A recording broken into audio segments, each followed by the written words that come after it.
তাহলে এই মমতা ব্যানার্জি বা শুভেন্দু অধিকারীর প্রতি ভরসা করলে হবে না। আসুন খামচিহ্ন আর লাল ঝান্ডাকে ক্ষমতার মসনাদে নিয়ে আসুন।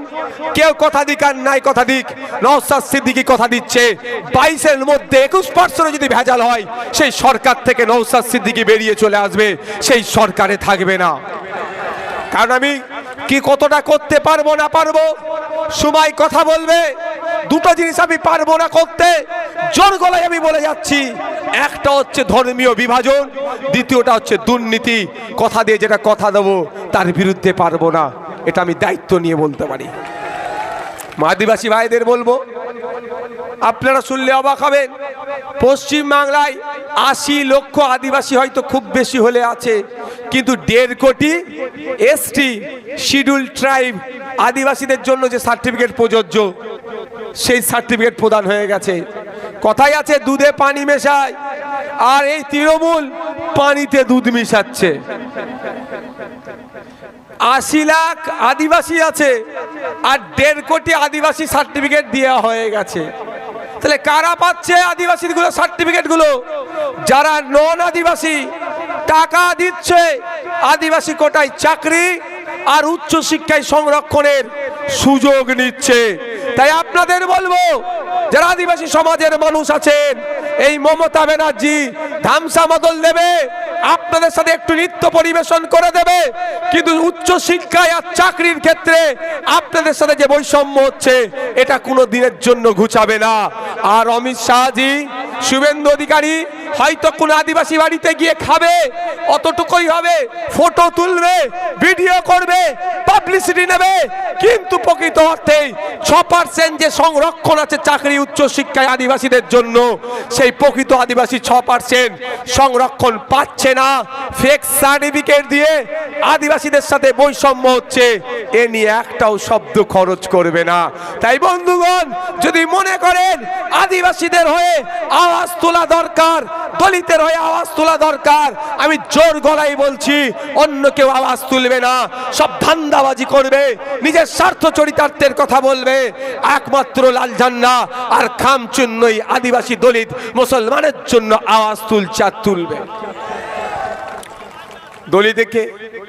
দলিতকে কতটা ভালোবাসলে বুঝতে পারলেন, আদিবাসীকে কতটা ভালোবাসলে বুঝেন।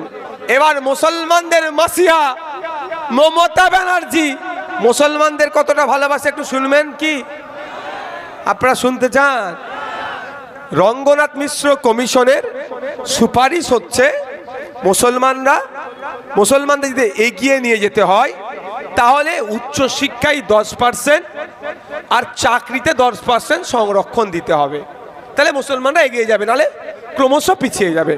ঠিক আদিবাসীদেরকে এগিয়ে নিয়ে যাওয়ার জন্য যেমন 6% সংরক্ষণ, দলিত ভাইদের এগিয়ে নিয়ে যাওয়ার জন্য যেমন 22% সংরক্ষণ, একইভাবে সংখ্যালঘু মুসলমানদের যদি এগিয়ে নিয়ে যেতে হয় উচ্চশিক্ষায় চাকরিতে 10% সংরক্ষণ। মমতা ব্যানার্জি বলছে সংরক্ষণ আমি দিয়ে দিয়েছি, ঠিক কথা, তিনি অসত্য কথা বলেননি। সংরক্ষণ দিয়েছে, খাতায় কলমে দিয়েছে, সংরক্ষণে বাস্তবে হচ্ছে না, হচপচ করেছে, ঘেটে ঘ করেছে। আমি লাস্ট যদি 1 বছরের কথা বলি, উচ্চ শিক্ষায় পিএইচডি করার জন্য বিভিন্ন ইউনিভার্সিটির যে মেরিট লিস্ট পাবলিশড হয়েছে সেখানে গিয়ে দেখুন ওবিসি ক্যাটাগরি থেকে কোনো মুসলমান সুযোগ পায়নি। চাকরির ক্ষেত্রে লাস্ট 2 বছরে আপনি যদি দেখেন, লাস্ট 1 বছরে যদি আপনি দেখেন বা 2 বছরেই দেখেন, যে যারা ওবিসি এ সংরক্ষণ পাওয়ার মধ্যে রেখেছে বা ওবিসি বিতে রেখেছে 10% সত্যিকারের অর্থে তারা সংরক্ষণের আওতায় খাতা কলমে রাখলেও তারা কি 10% সংখ্যালঘু মুসলমান চাকরি পাচ্ছে? সেখানে পাচ্ছে না। যদি পেত তাহলে মুসলমানরা 2011 সালের আগে চাকরিতে যে পরিমাণ থাকতো এখন তাহলে সেটা বাড়তো তো ভাই। 2011 সালে বামেদের সরকারের আমলে বিলো 4% চাকরি ছিল, অর্থাৎ 100 জন সরকারি চাকরি করলে 4 জনের নিচে মুসলমান ছিল। মমতা ব্যানার্জি বলছে 10% সংরক্ষণ দিয়ে মুসলমানদের শিক্ষা চাকরিতে এগিয়ে নিয়ে গেছি, কিন্তু এখন তথ্য বলছে 100 জন সরকারি কর্মচারী থাকলে একজনও সরকারি কর্মচারীকে খুঁজে পাওয়া দুষ্কর হয়ে যাচ্ছে। তাহলে এগিয়ে যাচ্ছে মুসলমান না পিছিয়ে যাচ্ছে? একদিকে আদিবাসীদের সার্টিফিকেট চুরি করছে, দলিতদের সার্টিফিকেট চুরি করছে, আর মুসলমানদেরকে সুকৌশলে পিছিয়ে রাখছে। তাই সময় এসেছে, যদি মুসলমান দলিত আদিবাসীর হয়ে প্রকৃত অর্থে সওয়াল কেউ করতে চায়, তার নাম হচ্ছে খামচিহ্ন।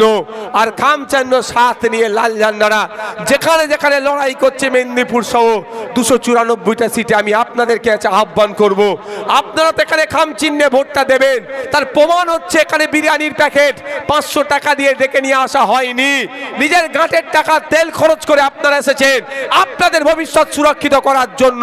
তাই আপনাদের বলবো, আপনাদের প্রতিবেশী যারা আছেন, আপনাদের আত্মীয় যারা বিভিন্ন বিধানসভায় ছড়িয়ে আছে, তাদেরকেও বলুন যেখানে যেখানে খামচিহ্ন আছে খামচিহ্নকে ভোট দিতে, আর যেখানে লাল ঝান্ডা আছে সেখানে তাদেরকে ভোট দিয়ে বিপুল ভোটে জয়যুক্ত করে পশ্চিম বাংলায় একটা নতুন সকাল আনুক।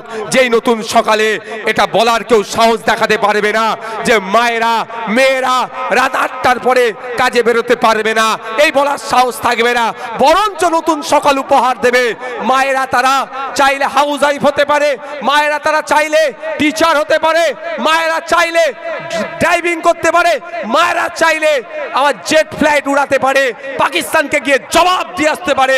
সুতরাং মায়েরা চাইলে 24 ঘন্টা তার কর্মক্ষেত্রে যেখানেই যাক না কেন, যখনই যাক না কেন, সে রাত 10টা হতে পারে, 12টা হতে পারে, ভোর হতে পারে, সকাল হতে পারে, দুপুর হতে পারে, যখন ইচ্ছা তার কর্মক্ষেত্রে যাবে আসবে। নিরাপত্তা আমরা দেব, সরকার দেবে, এইটা আমরা বলছি, এটা আমরা করব। আপনারা ডিসাইড করুন নতুন সকাল চাইছেন নাকি, যে সকালে ধর্মীয় ভেদাভেদ থাকবে না, যেই সকালে জাতিগত ভেদাভেদ থাকবে না, যেই সকালে লিঙ্গগত ভেদাভেদ থাকবে না, যেই সকালে আমরা ওরা ভেদাভেদ থাকবে না। যেই সকাল আসবে সেই সকালে স্কুলে টিচার থাকবে, হসপিটালে ডক্টর থাকবে। আপনি ডে লেবার, আজকে আপনি সর্বোচ্চ মেহনত করে 300 থেকে 350 টাকা ইনকাম করছেন, কিন্তু আপনার খরচ, নিত্য প্রয়োজনীয় জিনিসের যা দাম বাড়ছে তার থেকে বেশি হয়তো খরচ হয়ে যাচ্ছে, সংসার চালানো দুষ্কর হয়ে উঠছে। আমরা আপনাদের বলছি নতুন সকাল নিয়ে আসুন পশ্চিম বাংলাতে। 2026-এ বামপন্থী আর আইএসএফ এর মিলিত সরকার আনুন। কথা দিয়ে যাচ্ছি মিনিমাম 600 টাকার রোজের ব্যবস্থা করব। 600 টাকার রোজে কোনো হদ চলবে না, তার ব্যবস্থা করব। এখন আপনারা কত রোজ পান? 350 টাকা, খুব বেশি হলে 400 টাকা। এটা আমরা কি বলছি, মিনিমাম 600 টাকা, মিনিমাম 600 টাকা আইন করব। আর আইনের বাইরে যে চলবে তাকে ধরে জেলের ভাত খাওয়াবো, যত বড়ই ফ্যাক্টরি হোক না কেন, আর জেলার সাহেব হোক না কেন, যদি আপনারা সুযোগ দেন। আর সাথে কি করব, নিত্য প্রয়োজনীয় জিনিসের যে দাম বেড়ে যাচ্ছে সেটাকে কমাবো। তাহলে একদিকে আপনার ইনকাম বাড়ছে, খরচ যেটা করছেন সেই খরচের পরিমাণটাও কমছে, লাইফ স্টাইল এগিয়ে যাবে না পিছিয়ে যাবে ভাই? তাহলে এই সকাল আপনারা কি চান? আপনাদের বলবো, যদি এই সকাল চান, কারো কোনো প্ররোচনায় পা দেওয়ার দরকার নাই। কে হিন্দু হিন্দু ভাই ভাই বলবে, কেউ ঘুমটা টেনে হিজাব পরে এসে বলবে আমি মুসলমান দরদি, ওদের ফাঁদে পা দেবেন না। একদম চোখ কান বুঝুন যে দ্বিতীয় ভাঙর রাজনৈতিকভাবে পাঁশকুড়া পশ্চিমকে আমরা করব। আর আমার কাছে যতটুকু ইন্টারনাল সার্ভে রিপোর্ট আছে, এখানে পাঁশকুড়া থেকে জিতে বিধানসভায় যাচ্ছে আফজাল শাহ।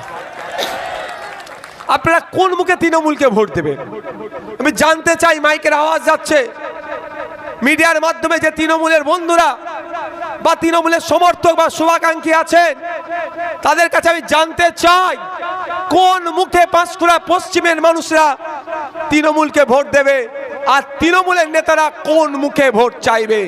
কুরবান শাহকে আমরা ভুলে যাচ্ছি না, যে কুরবান শাহ তৃণমূলের অন্যতম একটা নেতা ছিল, তাকে খুন যারা করলো, বরঞ্চ এই তৃণমূল খুনিদেরকে বাঁচানোর জন্য লয়ার অ্যাডভোকেট লাগিয়ে মামলা তুলে নেওয়ার চেষ্টা করেছিল। একটু ভেবেছেন মানে এই তৃণমূল সেই দুধের গাই, যতক্ষণ দুধ দেবে ততক্ষণ আপনার মাথায় ভালো করে খাওয়াবে, দুধ দেওয়া বন্ধ হয়ে যাবে তো বাজারে তুলে দেবে। কুরবান শাহ যতক্ষণ জীবিত ছিল, ভালো লিডার ভালো লিডার ভালো লিডার, কুরবান শাহ যখন পৃথিবী থেকে বিদায় তাকে দিয়ে দিল, তখন কুরবান শাহর খুনিদের বিরুদ্ধে ব্যবস্থা গ্রহণ করার প্রয়োজন বোধ করছে না, কারণ ও ভোট তার নাই, ওর ভোট নাই তো ও নাই। ভাবতে পেরেছেন? তাই আপনারা সাধারণ মানুষ আপনাদের সাথে কি আচরণ করবে? বন্ধুগণ, বক্তব্য আমি দীর্ঘায়িত করব না, আর আমি 2 থেকে 3 মিনিট টাইম নেব। হ্যাঁ, আমি 2 থেকে 3 মিনিট টাইম নেব। রাজি আছেন আপনারা? না ভাই, আমাকেও বাড়ি ফিরতে হবে। প্রথম কথা হচ্ছে এসআইআর। এসআইআর নিয়ে আপনারা শুনতে চান তো? আজকে এসআইআরে অনেক মানুষের নাম ডিলিট হয়েছে। হ্যাঁ, কেন ডিলিট হলো? আন্ডার অ্যাডজুডিকেশনে গিয়েছিলেন বলে হলো। কেন আন্ডার অ্যাডজুডিকেশনে গেলেন? লজিক্যাল ডিসক্রিপেন্সি হলো বলে। কেন লজিক্যাল ডিসক্রিপেন্সি হলো? মমতা ব্যানার্জি চাইলো বলে। বুঝে আসছে?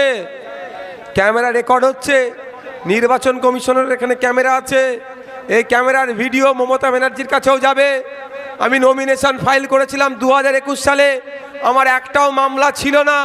2026-এ নমিনেশন ফাইল করেছি, 17খানা মামলা এসে গেছে। আজ পর্যন্ত বলতে পারবেন আমার সিঙ্গেল ওয়ার্ড, সিঙ্গেল সেন্টেন্স কোনো জাতকে আক্রমণ করে, বর্ণকে আক্রমণ করে, ব্যক্তিগত আক্রমণ আমি বলেছি বা একটা অসত্য কথা বলেছি আমার রাজনীতির জীবনে?